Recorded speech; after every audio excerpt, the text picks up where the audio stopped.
Okie dokie, we are recording.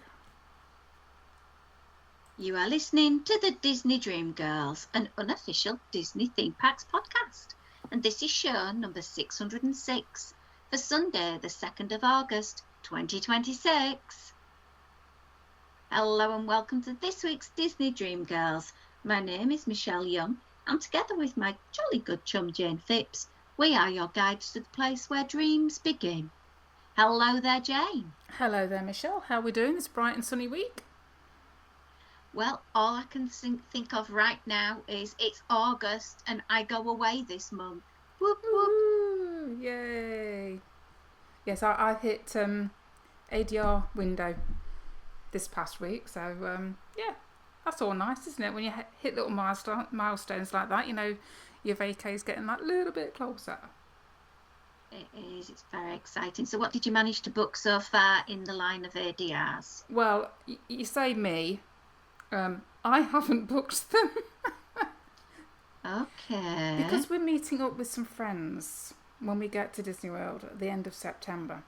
And they're much more organised than I am and have certain things that they would like to do. So we're kind of falling in with them. But as it is, we have a Beacon Barrel booked. Ooh. We have GO82 booked.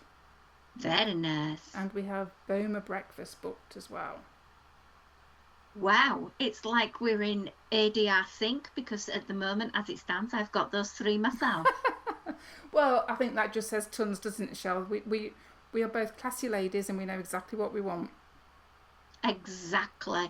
And I did sort of think about going and booking a couple more reservations. There still might be a few more that I might sneak in, but I have quite a lot of breakfast, so I think I'll be doing something for the podcast about where can you get the value breakfast in Walt Disney World. Well, that'd be interesting for my own personal preferences before I go as well.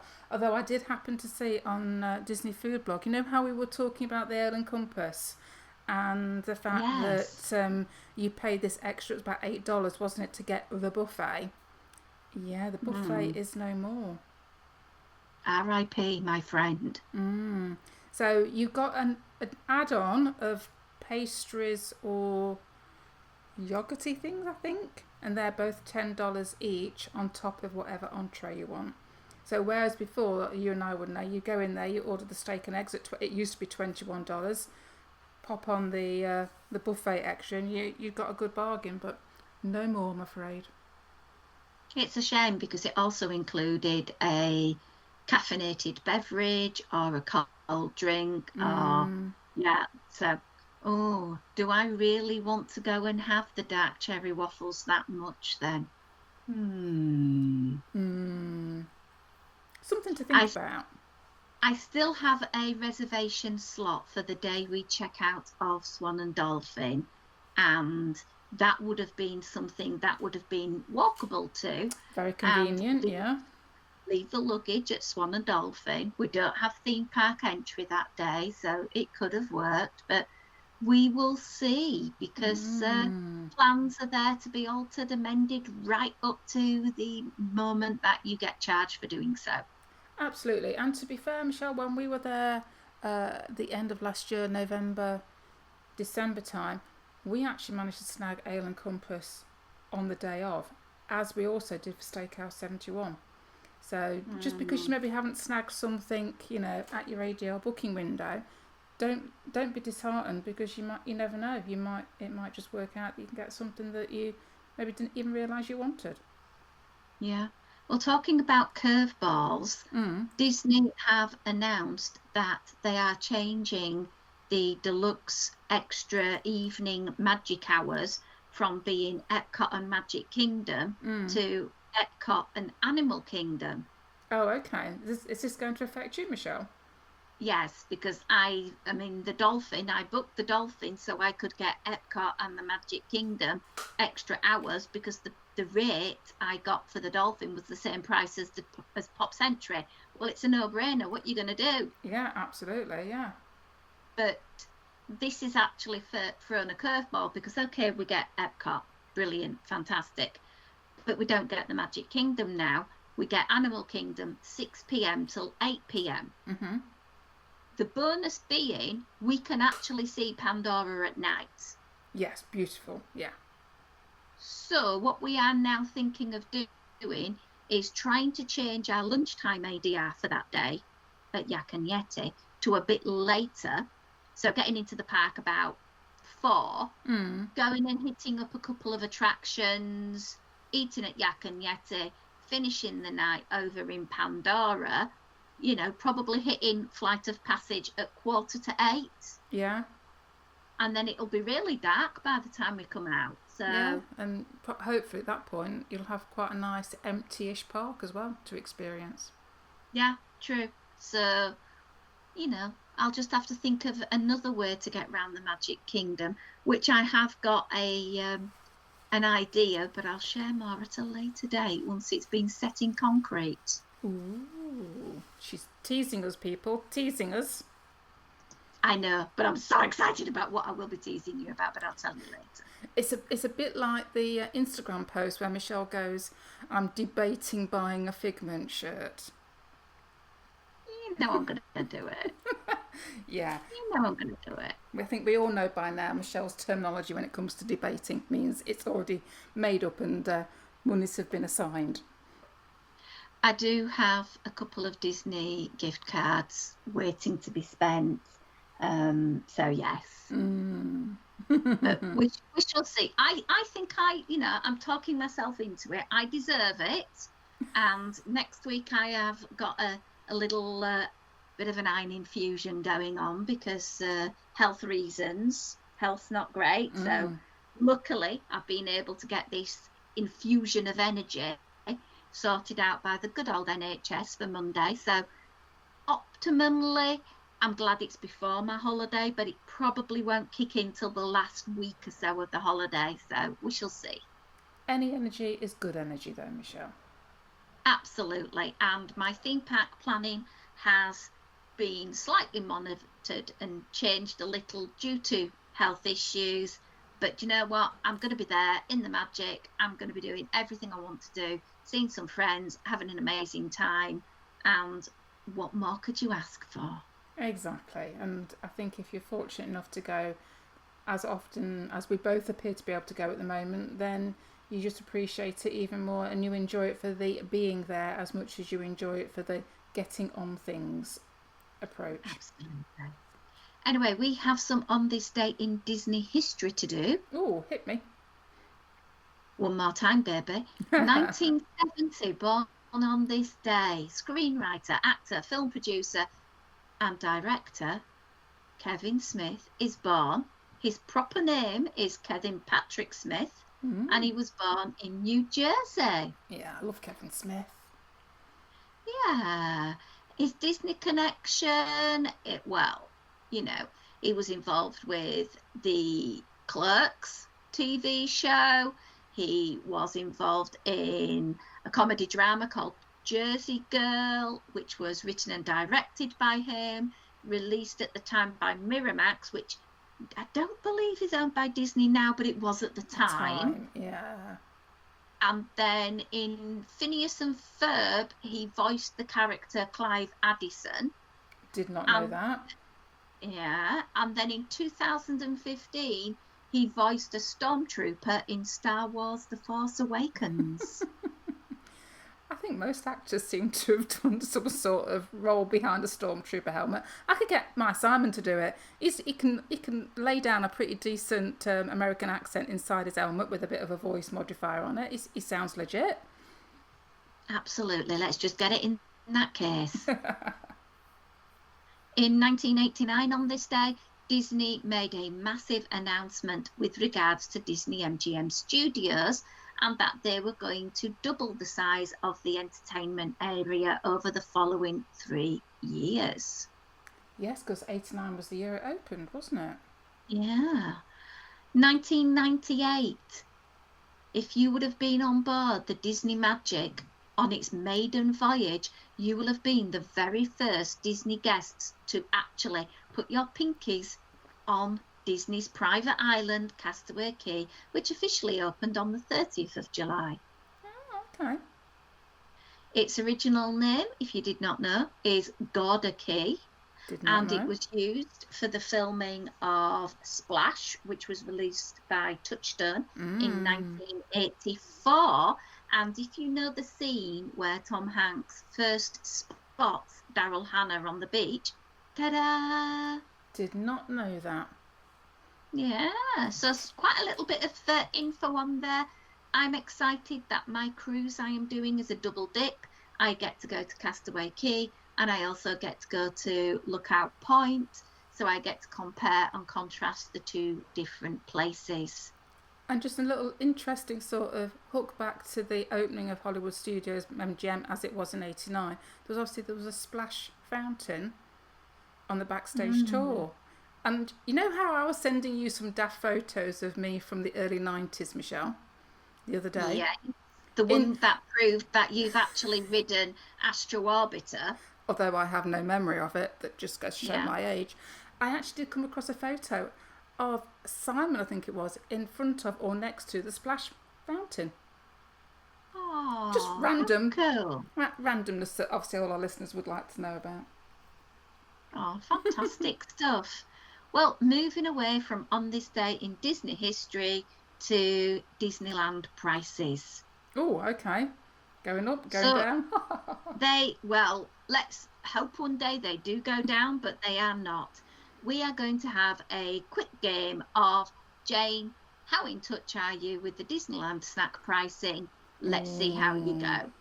So for the mini 70th apple with M&M chocolate candies, how much do you think it retails in the Candy Palace over in Disneyland Resort? Candy apple. With M&Ms. Enrobed in chocolate, marshmallow ears, chocolate bow, purple glitter. See, candy apples aren't something I would even look at. $8.99? Nowhere near. No, I don't think it would be. Was that about $16.49. No. Yeah. Wow. I know. I'm like, I tried one once because it was on my bucket list. And never again? Never again, because I'm sorry, I'm not paying the best part of $18 for an apple coated in chocolate that is not great chocolate. I don't see the value. Sorry. Yeah, I have to admit, there was a time many, many years ago where I saw chocolate fountains in operation and realising just how much oil they put in the chocolate to make it flow. And I've got the same sort of thing about candied apples and chocolate and, to get it to flow and, Well, while we're on the topic of chocolate enrobed things, how about the Mickey Cake Pop? Now, this has got 2 chocolate Mickey ears and its midriff is purple glitter with 2 yellow M&M candies. How much do you think it retails for as of today? Oh, I'm going rubbish at this, Michelle. $10 then. Not quite, $8.49. Oh, you see, I'd have been better off. I was going to go $8.99 again. I thought, no, I can't say $8.99 again. I should have stuck to my gut, shouldn't I? Yeah.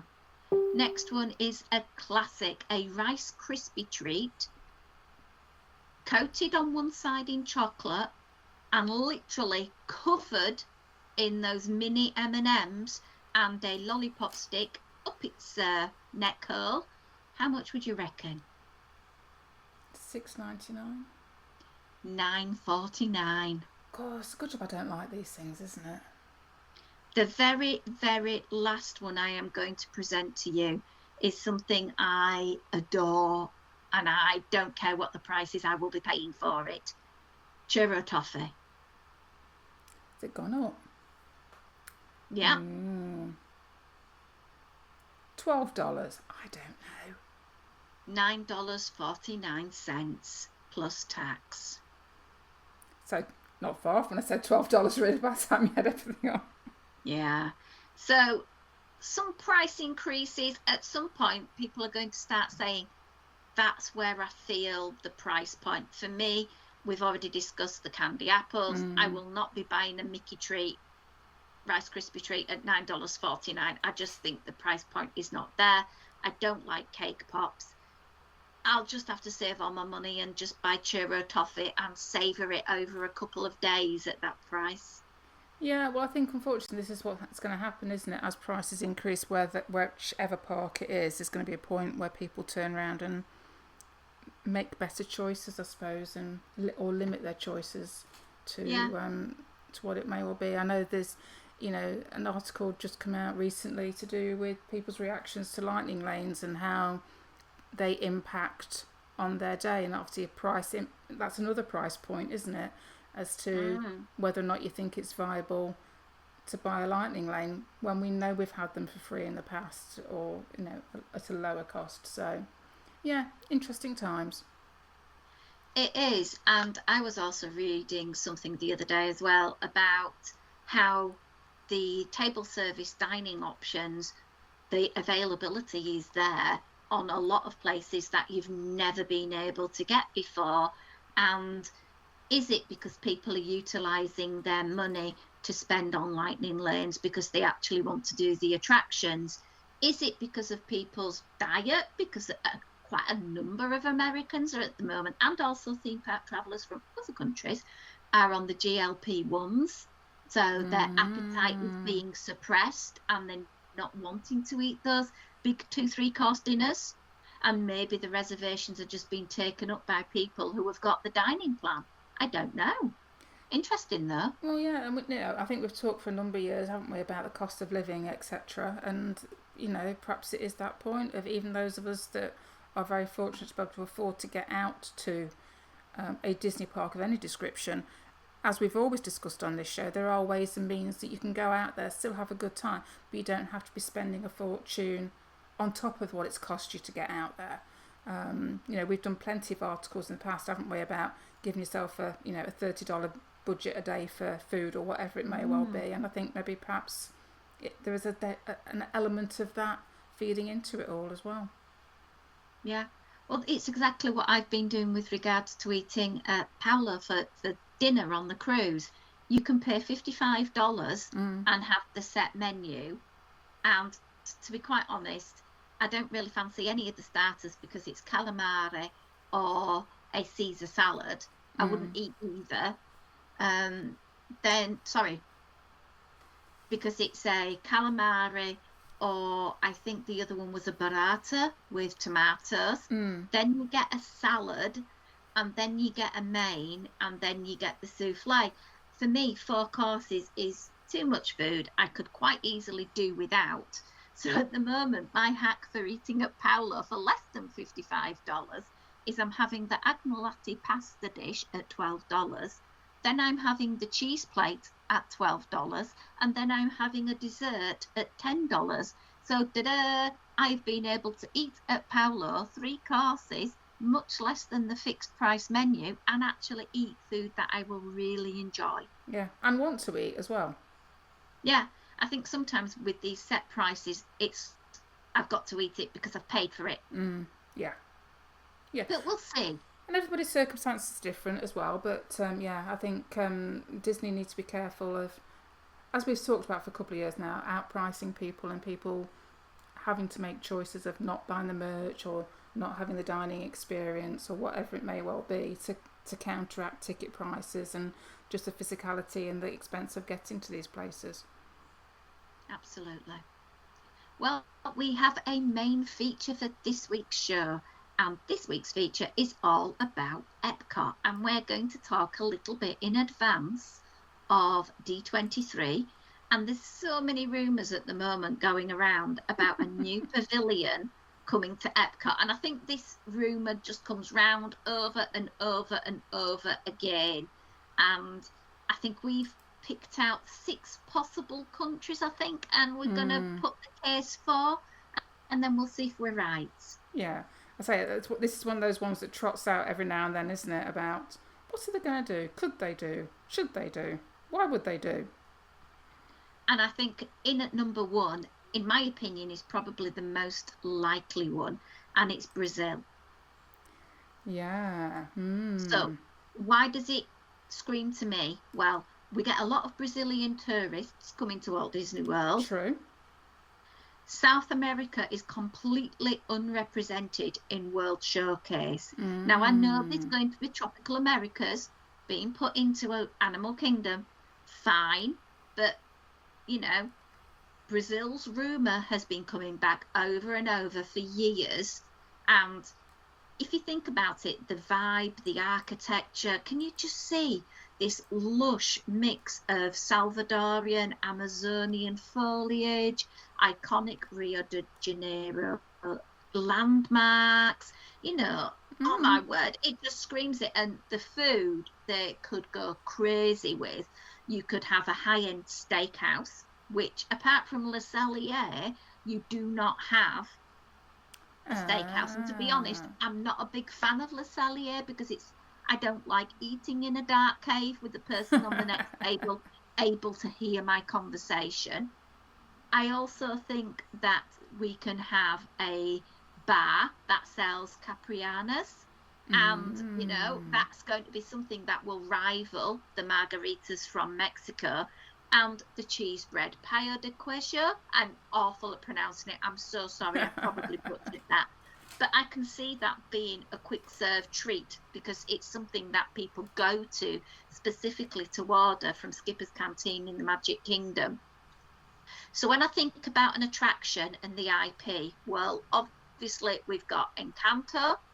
We can definitely do a boat ride that goes through the Amazon rainforest, and it can tag in a little bit about edutainment, which is the original concept for Epcot, because we all know what is happening to the Amazon rainforest, and if something isn't done to halt this, the impact on the rest of our world could be absolutely massive. Yeah, that's a very true point, actually. It would kind of nice to have something that harked back to those Epcot principles. Maybe in a subtle way. It doesn't have to be in your face, does it? Just, No. A little bit of a side nod to it all. Yeah, and if you do think about World Showcase, it is very sort of heavy on Europe. True. So, what about you, Jane? Well, as you mentioned Europe, okay, I'm going to mention Greece. Okay. Well, we haven't got anything particularly Mediterranean as such. You've got a lot of mythology going on in Greece. There's some beautiful architecture, lots of those white buildings, blue roofs, that sort of... It will go beautiful against the blue skies of Florida, because that's what you associate with Greece. Lots of sunshine and brightness and white and blue and, some nice sorts of food inspirations could happen. We've got a bit of moussaka, some gyros, feta cheese, a bit of a sweet treat with some baklava. Souvlaki. There you go, So we've got good food options. We've got good architecture options. Obviously thinking of, going back to all those marble columns and all the ancient Greek stuff, the ruins. Not necessarily ruins, but you kind of could, emulate some of those very iconic structures that you have in Greece. And there's a perfect tie-in to Disney. What movie? Go on. What movie is centred around Greek myths and Mount Olympus and all that lot? The one that they've got a West End stage show for, and it's gone into one of the Disney Cruise Line ships. That's the one. That one with the big strong man called Hercules. Little boat ride, maybe? Come on. Do you know, that sounds amazing. And maybe they could come up with some sort of snack to rival these snacks that you can get over at Gaston's Tavern in the Magic Kingdom. There you go. If Gaston's got his own muscular-related snack, Hercules needs his as well. Loving it.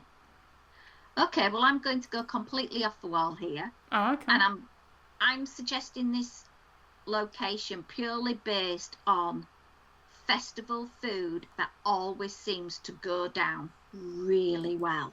Okay. Southeast Asia. Mm-hmm.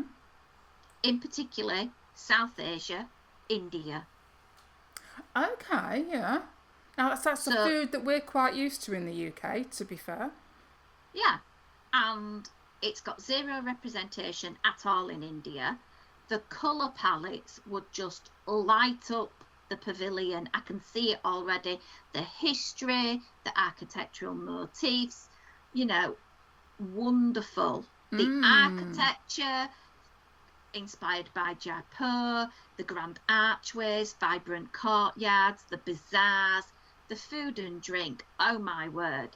I can just see it now, having the bread service of naan bread and dips. Ooh, amazing. Yeah.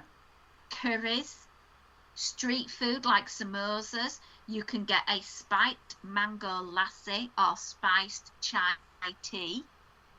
So the food and drink potentials are massive, absolutely massive. And whilst we don't have as yet a Disney Indian princess, we could have a ride or walk through an experience celebrating maybe the culture of Bollywood or their Festival of Light Diwali. Well, Diwali would be a lovely one, because that would, at night time, there must be something they could do with, akin the tangled lanterns over at the infamous toilets now, but that sort of vibe, lots of lanterns hanging around. You could have things floating in water that were lighting up. There's lots you could bring in with that. Well, I'm sure they've got some props left over from Rivers of Light at Animal Kingdom they could bung in. Oh, now there's a thought, Michelle. Just saying. Just saying, yeah, you got stuff there. What did you do with it? Is it just sitting in a storeroom somewhere? Yeah, recycle and reuse. Absolutely. Where to next, Jane? Shall we go down under? I would do an Australian accent, but I can't do accents, and if I tried to, it would be bad. So I'll just say Australia. Well, slight aside, this morning I spoke with my son, who is in Australia right now. He's living in Melbourne, and he has a girlfriend who is Australian, but she was originally born 15 miles down the road from where we live. Well, doesn't that just bring the terminology of it's a small world into play? And speaking to her today, she had a lovely Australian accent. Well, obviously, if I was out there long enough, I'm sure I could get a bit of an Aussie accent going. But, as I've never visited, it's not going to happen, is it? So, again, this is another reason that these World Showcase pavilions are important, because if you embrace another country's culture, their vibe, it opens that up to people, and you may encourage people to go visit more, or just have a greater awareness of a country.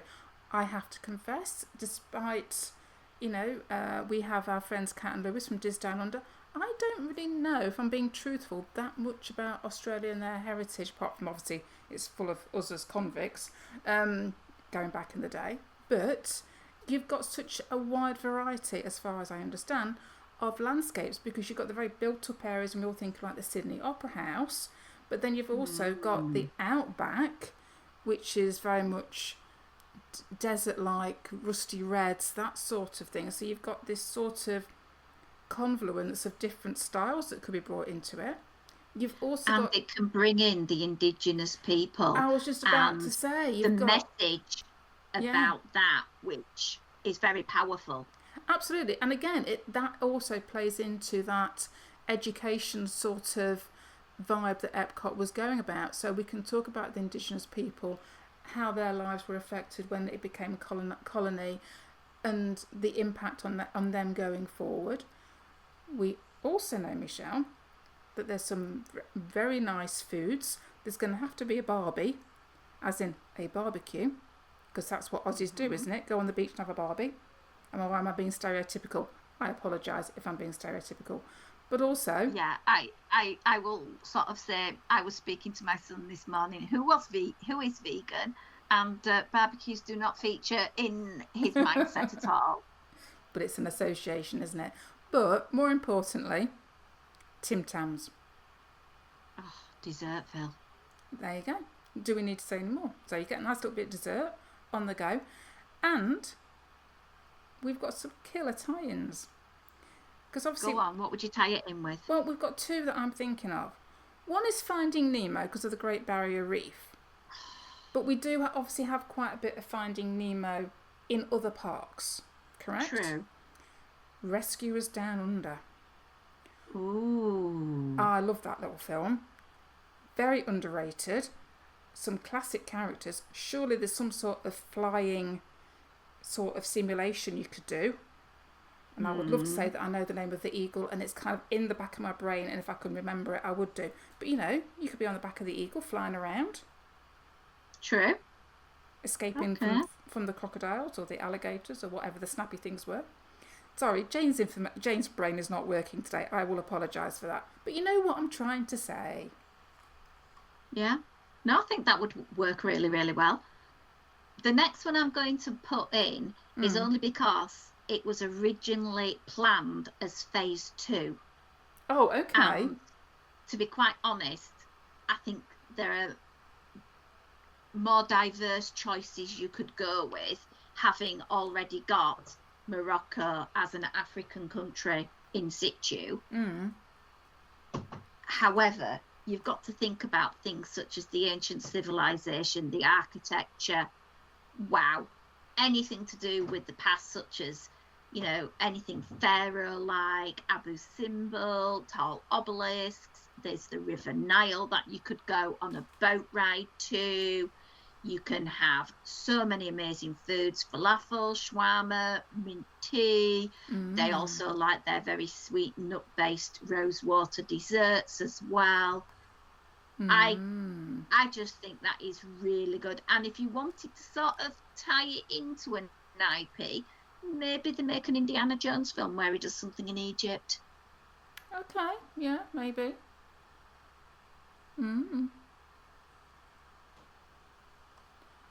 Oh, Anything else, Jane? I've got one more. Go on. We'll go to Western Europe. Okay. So a bit more Mediterranean again. Spain. Now, again, this was another that was actually announced on its opening day expansion, but obviously it never came through. Culinary-wise, you know, everybody's going to think of things like seafood paella, sangria, fresh churros. So there's lots of food that could be incorporated. I also think, and I'm a big fan of Anthony Gaudi, so a lot of his art, if you go to Barcelona and have a look around the cathedrals, etc., there is some beautiful, beautiful Gaudi murals and tile work, so that would fit in amazing, such bright and colourful. Now, we do have a Disney connection because Walt had connections to Salvador Dali. He did. Salvador Dali is Spanish. Now, there was a little short called Destino that was started, and if you remember, it was never actually released until 2003 when it was completed, obviously by modern day animators, but it was something that was originally conceived by Walt and Salvador Dali.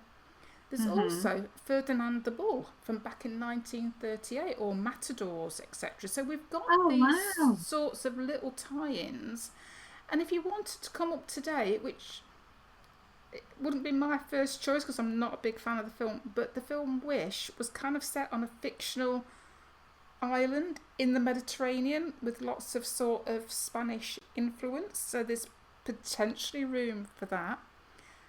And Pirates of the Caribbean is kind of based with Spanish naval history, so you've got a few different sorts of tie-ins there that could potentially work. So yeah, there's room for some thinking around that, I think. Well, listeners, it's over to you. Which do you think would make the best pavilion? How have we sold it to you? Out of those 6 possibles, which one would you be going with? Or do you have an alternative opinion of your own that you would like to present and we will share on the podcast next week? be interesting to see what people come up with, Jane. Yeah, and if anybody's got any favourites out there that they would like to see. I think we should have a subsection in England of Yorkshire. What's that, just for the tea? Proper tea. Proper tea. Not that twining stuff. No, I mean Yorkshire tea. Yorkshire tea, definitely. Yeah. Brewed properly with milk. Don't try and charge me extra for the milk, Disney. I know you do this. Nice and proper trifle. Oh, the way that we know trifle should be made, not the way that non-UK people want to make it. Yeah, and we could maybe have a Yorkshire pudding wrap stand. Ooh. Oh, it can be sweet, it can be savoury. The problem is, Michelle, with picking an area of the UK, that does kind of open it up, because I'm sure there's lots of people will be very protective and want to, you know, extol the virtues of the own area that they come from. So whilst I have some Yorkshire ties, because I originate from North Yorkshire, so I'm kind of with you, I'm sure that there's people that are from, I don't know, Cornwall with Cornish cream teas and things, or Devon cream teas. Those, you know, everybody's got their own little part of their own locale that they would like celebrating. I'm going back to English breakfast and afternoon teas and making the English pavilion English once more. Although technically it's the United Kingdom, so I'm going to have to include some iron brew. I'm going to say, be careful, Michelle. Yeah. We can have some Welsh cakes. We can do all sorts of other things from other parts of the United Kingdom. Anyway, before we digress and go on for another 30 minutes about something else that isn't completely connected to our podcast this week, we are going to remind you and thank you to each and every one of our wonderful Patreon supporters. Thank you for supporting the show financially. If you want to do so, it's patreon.com/Disney Dream Girls, and you can get early content, extra content and goodies. You can also catch what we are up to at Diz Dream Girls on Instagram. But until next time, it's a goodbye from me. And goodbye from me.